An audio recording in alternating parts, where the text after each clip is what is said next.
Every year, thousands of teenagers leave their homes to go to London. Often there's little but hope between them and destitution. Lucky was 18 when he left his home just over a year ago. Tonight he relives for World in Action some of the things that happened to him during his first 4 months in London.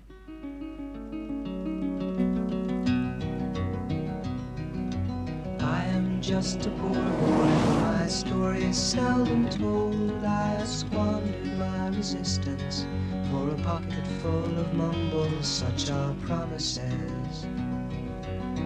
All lies and jest, still a man hears what he wants to hear and disregards the rest.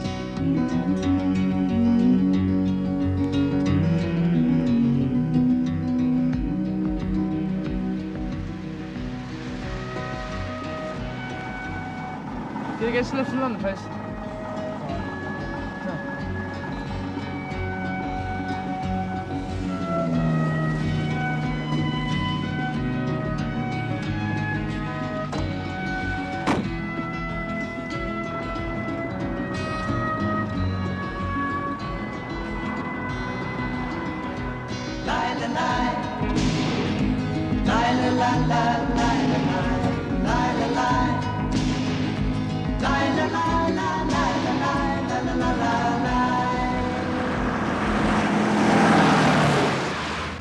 I left Devon because my parents been so old and we just, at that time, couldn't agree with each other.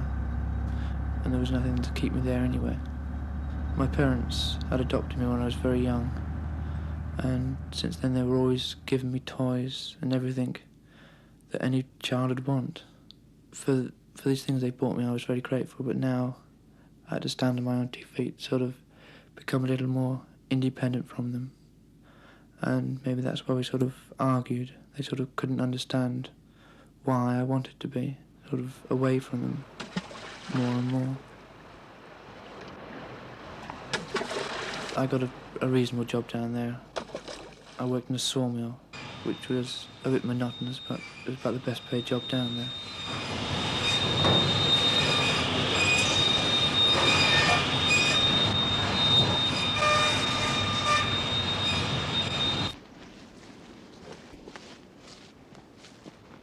Where we lived was sort of in the quiet. For me, it was sort of a mortuary, sort of a graveyard.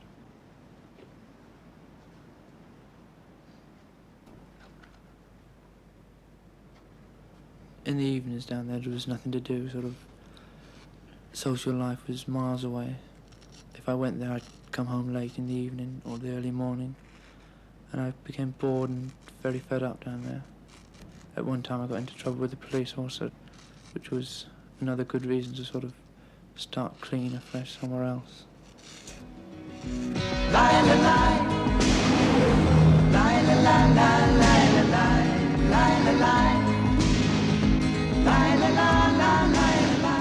Never satisfied with what I've got.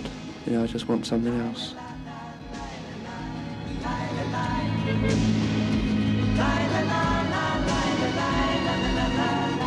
I was quite surprised that I got so far so quickly. I was full of ideas of London, what it held for me.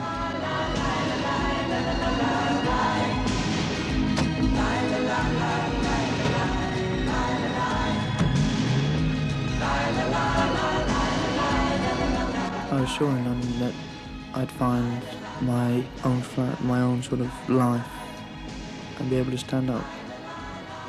I'd have maybe a record player, maybe a television, a sort of own front door that I could sort of close behind me, and have my own freedom, my own life.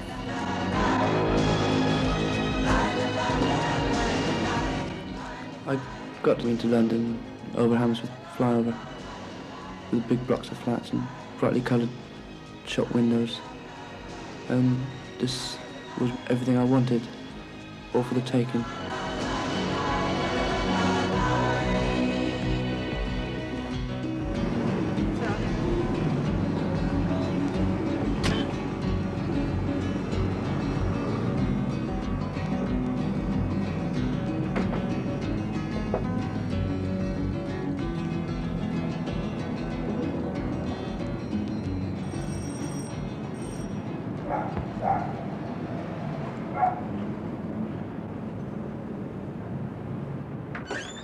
Hello. Excuse me, how much is it for a single room?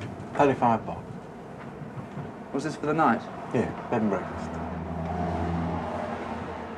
Well, you know, is there any cheaper rates for, you know, students or teenagers? No, I mean, you know, same bed, same room, same breakfast. Same price? Yeah. It's a double room and that's half price, you know. Well, you know, where I came from, you know, you could have a cottage, you know, in the country for that price. You know, or 2 cottages, you know. You couldn't have the coal hole for a week at that price. 35 bob. Do you want it or not? Well, no, I've only got a quid. Sorry, can't help you. Okay. I was in Piccadilly, sort of fascinated by everything.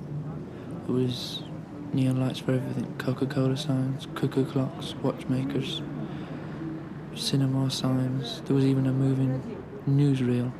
I remember what my relatives and family told me, that behind these sort of neon signs there was Soho, dark, dimly lit streets of strip clubs and knife stabbings that I sort of wanted to keep on the right side of the street.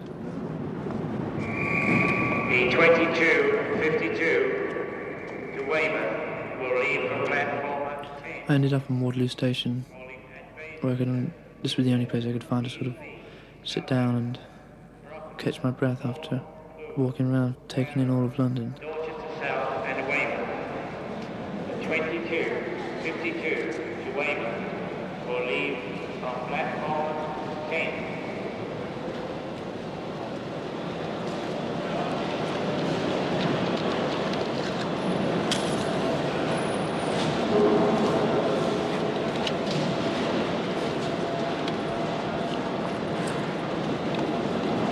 Could you sell us? Yeah, sure, I'll give you one.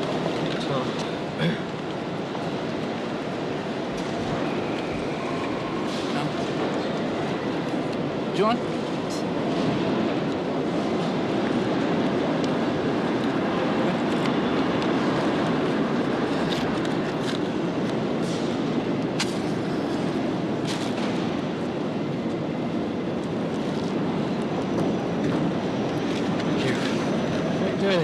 Nothing much. I just got from Devon. Got no money. Well, I got a few bob, but you know, it's too dear for a room. It's a hell of a You're in a hike. bit of a hole, aren't you? Well, you know any cheap, you know, night No, hostels? I don't think so. What are you going to do? Well, see London for a night, you know. I've got nowhere else to go. Is there any, you know, places where people go in the night out? Do you know about the free suit? When's this? 12 o'clock. 12. Where's this? Just Just out front? outside.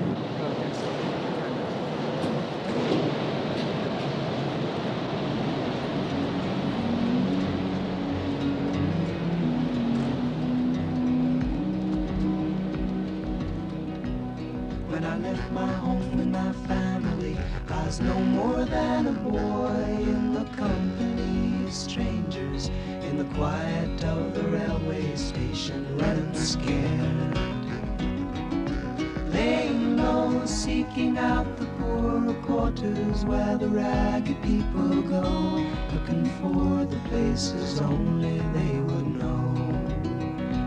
Bye-la-la,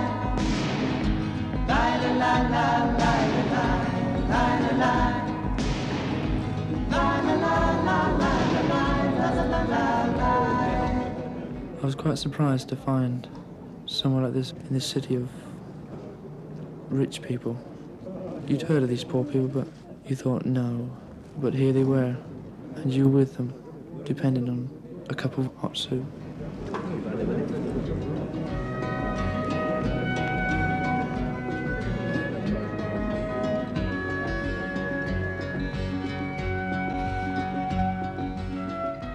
We walked together over the River Thames towards Covent Garden.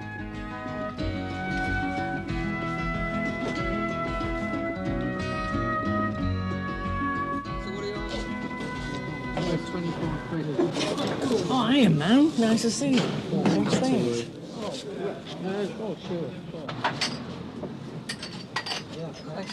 Around this tea stall there was a lot of young people with an air of friendship and warmth, and this I'd never felt at home in Devon with the young people there.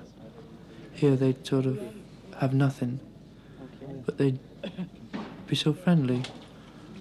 I don't know why they were or what made them so, but they were very friendly. They told me that the tube would open at 5:30 in the morning. They said that we could go down there and have a sleep for a few hours till the rush hour.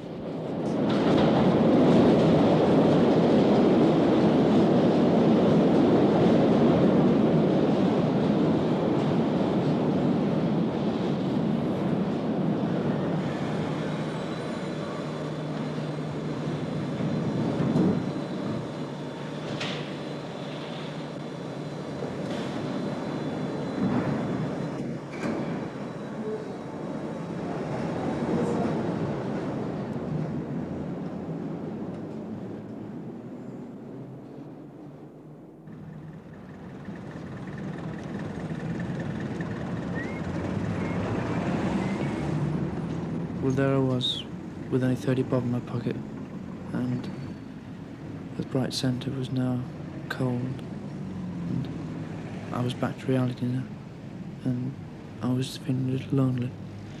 I had to get myself a job, but I didn't know where to get a job, where to start doing anything. It was getting cold, and the only place I could find that was warm was an amusement arcade. Hours and hours seemed to pass, and later on I ended up in Covent Garden, just hanging about. At night, I just slept in an old sort of underground next to some lockers.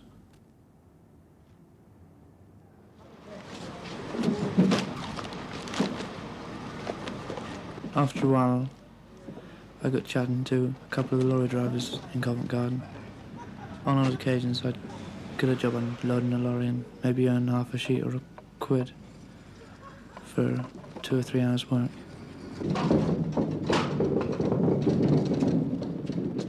Sometimes there'd be people selling odd things in Covent Garden. And one particular night, a guy was selling a cape. So you need a bit of rope around there, but apart from that, it's really good. It's really thin, you know? There's a nice collar on it. Keep the rail. What, for a quid? No, Yeah. it's not worth for a quid. Oh, come on, Could get 30 bob for it. Yeah. I'll give half a sheet for it. 15 bob. Half a sheet.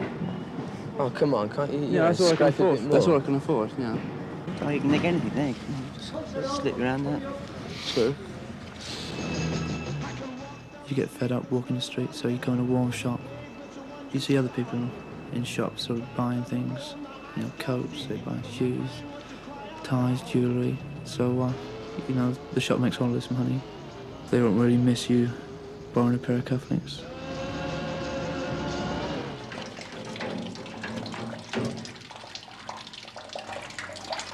A job was a thing to get money, and you took anything that was going. Go to a hotel and ask them if they got any work, and you'd end up in the kitchen washing dishes. Well, it doesn't sound great, but you got a couple of quid for a day, and that bought you a few meals for a few days. Well, sometimes you couldn't be able to get work to get any food, so you'd swipe off doorsteps, milk, bread, maybe if you're lucky, fruit, and take your chances at eating it anywhere, And they say stolen pickies taste the best. Well, it was what well looked forward to. When dawn came and you could go shopping for just bread and milk. When night came, we had to find somewhere to skip it down. Some slept near air vents, some in empty houses, but the sort of pleasure of it was that everybody was together. They were sort of a family, and everybody helped everybody else. If somebody had 2 coats, they'd loan you one. This sort of unity, this closeness of people that had nothing.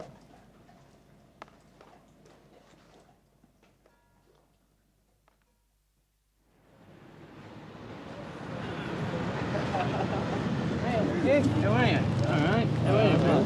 Okay, great. See what I picked up? Really great magazines. Superb. Great. Yeah, Stevie Arrow. Wait. I'll get it in a minute. Oh, anyway, look, what I thought we could do, is sell these for half price. Fair enough. Get some bread, you know. You okay? Then we might get a score and taste, you know. Okay. Okay? Yeah. All right, do you mind if we keep this to ourselves? Yeah. See you then, mate. Go on. See you,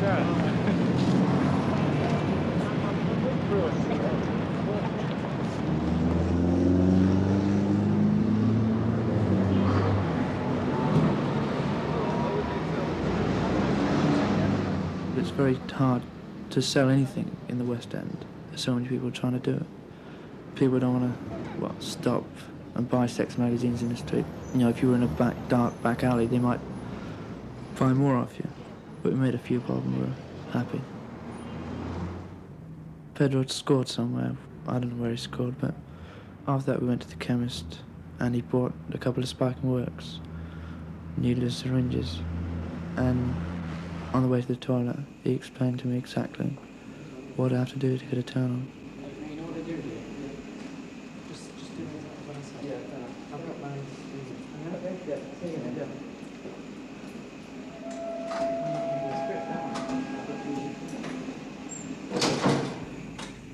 Mystery and imagination sort of went through my mind. You know, would I be okay? Would I become a junkie? Were all these sort of stories right or wrong?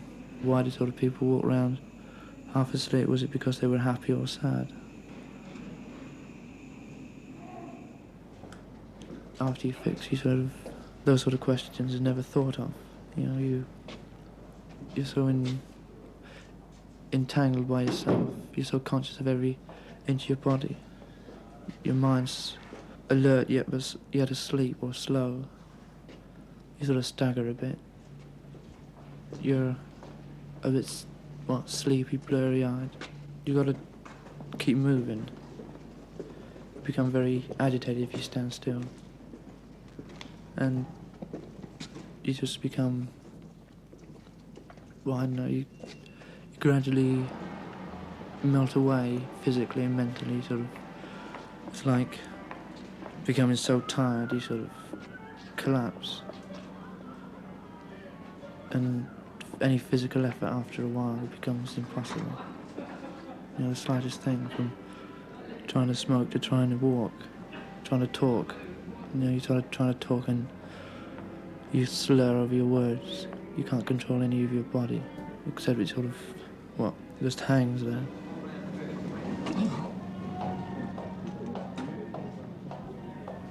You know, you're very sorry you're fixed, but there you are. You gotta come down. Your head aches, your body aches. You don't want to move any further. Sit down and sort of curl up and forget. You don't want to look at anybody. You sort of want to look on the floor.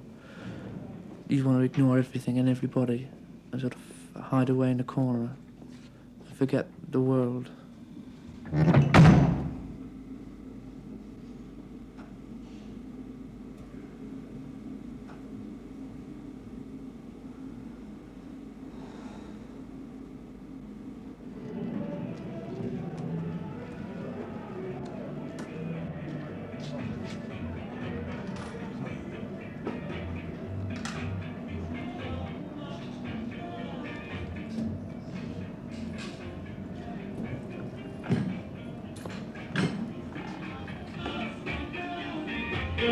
This is the history of Africa.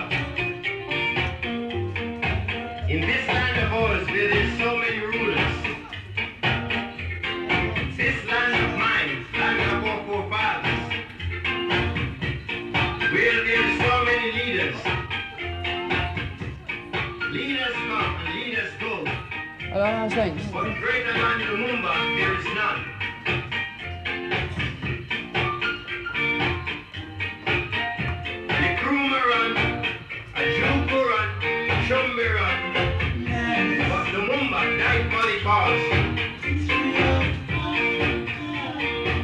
Did you know we were crashing in a dairy? Huh? Did you know we were crashing in a dairy? No, where? Islington. What was it like there? No, it's all right.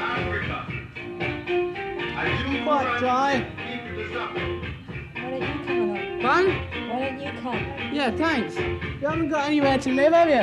No. Do you want a cigarette? Yes, please, come. Come.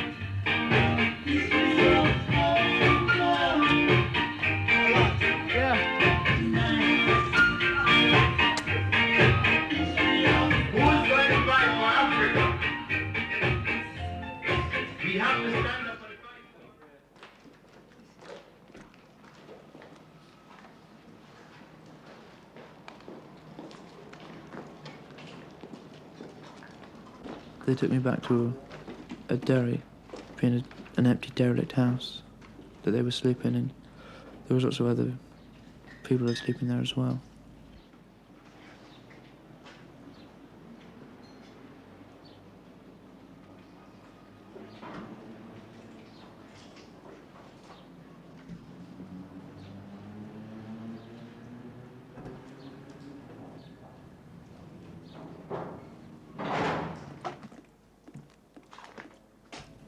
Life in the dairy was sort of odd. The people would share what they had, but this sort of air of slight distrust, even though everybody was very friendly, and everybody have a few bob they wouldn't tell anybody else about, but they'd have to do this to sort of survive. At these sort of times when I only had a few bob, I'd think about turning back, but I had to prove to myself, family, that I could do it. Otherwise, what would I be?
I don't know, look at him, it's a bit still.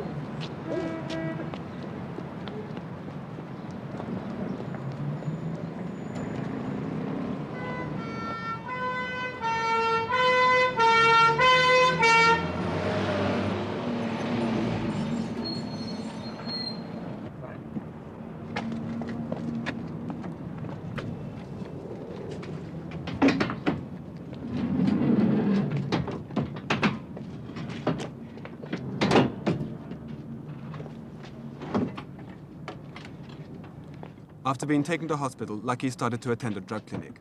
They told him he wasn't addicted to drugs, gave him money to rent a room, and put him in touch with the Ministry of Social Security for the first time. But Lucky got into more trouble with the police, and it was 8 months before he was able to take on a steady job. He moved into a flat, and 3 weeks ago, almost a year after he collapsed, Lucky felt ready to invite his parents up to London. Dear Mum and Dad, I hope this letter finds you both as well as can be. Not too worried about not hearing from me for a long while. I've now got a steady job, which is a storeman's job and packer, in a small friendly firm, not far from where I now live. I'm really happy. I've got a place that's mine.